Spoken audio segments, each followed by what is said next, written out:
എല്ലാ സഹൃദയർക്കും mind machine ചാനലിലേക്ക് സ്വാഗതം.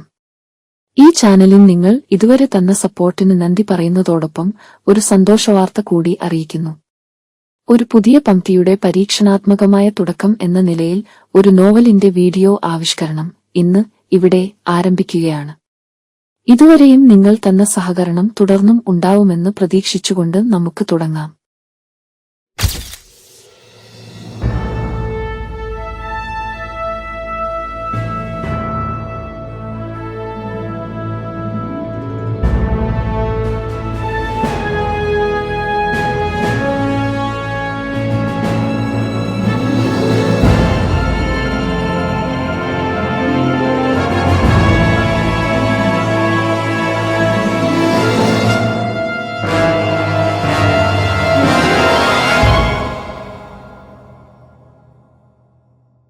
ഹായ്, എന്റെ പേര് സുന്ദർദാസ്. ഒരുപക്ഷെ പുതിയ തലമുറ എന്നെ ഓർക്കുന്നുണ്ടാവില്ല. വർഷങ്ങളോളം ഞാൻ തെന്നിന്ത്യൻ ചലച്ചിത്രമേഖലയിലെ അറിയപ്പെടുന്ന ഒരു ക്യാമറാമാൻ ആയിരുന്നു. പ്രേക്ഷകരെ മയക്കുന്ന വിസ്മയകരമായ കഥകൾ സൃഷ്ടിക്കാൻ കഴിവുള്ള കഥാകാരന്മാർ, നോവലിസ്റ്റുകൾ, തിരക്കഥാകൃത്തുക്കൾ, സംവിധായകർ എന്നിവരോടൊപ്പമാണ് ഞാൻ പ്രവർത്തിച്ചത്. ഒരു ഛായാഗ്രാഹകൻ എന്ന നിലയിൽ അവരുടെ ദർശനങ്ങൾ ജീവസുറ്റതാക്കുക എന്നതായിരുന്നു എന്റെ ജോലി. ക്യാമറ ഉപയോഗിച്ച് സ്ക്രീനിൽ അവിസ്മരണീയമായ മുഹൂർത്തങ്ങൾ സൃഷ്ടിച്ചുകൊണ്ട് കാണികളെ ഞാൻ വിസ്മയിപ്പിച്ചു. വെളിച്ചവും നിഴലും ഉപയോഗിച്ചുള്ള ഒരു കളി ആയിരുന്നു അത്. ഈ കളിയിൽ നിരന്തരം വ്യാപൃതനായിരുന്നതിനിടയിൽ ഞാനറിയാതെ 20 വർഷങ്ങൾ കടന്നുപോയി. കഴിഞ്ഞുപോയ ആ വർഷങ്ങൾ എനിക്ക് ഒരു ഓട്ടമത്സരം പോലെയാണ് തോന്നിയത്.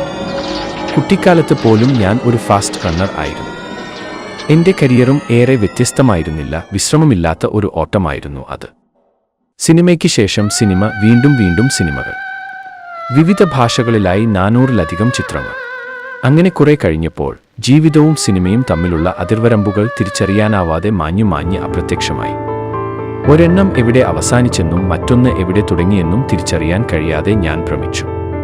സിനിമയുടെ ഭ്രമാത്മക ലോകത്തിൽ എവിടെയൊക്കെയോ ഞാൻ ദിശമാറി സഞ്ചരിച്ചു. ഏറെ വൈകിയാണ് സിനിമയുടെ തിളക്കവും ഗ്ലാമറുമൊക്കെ എത്രമാത്രം പൊള്ളയാണെന്ന് തിരിച്ചറിയാൻ തുടങ്ങിയത്. അപ്പോഴേക്കും പിന്തിരിയാൻ പറ്റാത്തത്ര ദൂരങ്ങൾ ഞാൻ താണ്ടിക്കഴിഞ്ഞിരുന്നു. ജോലിഭാരവും ചിന്താഭാരവും നാൾക്കുനാൾ വർദ്ധിച്ചുകൊണ്ടിരുന്നു. ഞാൻ കൂടുതൽ തളരാൻ തുടങ്ങി. അങ്ങനെയിരിക്കെ പെട്ടെന്ന് ഒരു ദിവസം സെറ്റിൽ ഞാൻ കുഴഞ്ഞു വീണു. ബോധരഹിതനായ ഞാൻ ആശുപത്രി കിടക്കയിലാണ് ഉണർന്നത്. അവിടെ വെച്ച് ഞാൻ ഒരു തീരുമാനമെടുത്തു. ഇക്കാലമത്രയും സിനിമയ്ക്കു വേണ്ടി ജീവിച്ചു. പേരും പ്രശസ്തിയും പണവും ഉണ്ടായി. എല്ലാം സിനിമ എനിക്ക് തന്നതാണ്. എന്നാൽ ഇപ്പോൾ ജീവിതം തന്നെ കൈമോശം വന്ന അവസ്ഥയിലാണ്. മരണം പോലും തൊട്ടടുത്താണെന്ന് ഡോക്ടർമാർ ഉപദേശിച്ചു. ഇതുവരെ ജീവിച്ച ജീവിതം വെറും വ്യർത്ഥമായിരുന്നു എന്ന തോന്നൽ രൂഢമൂലമായി. ഇനി ഒരു പുതിയ ജീവിതം വേണം.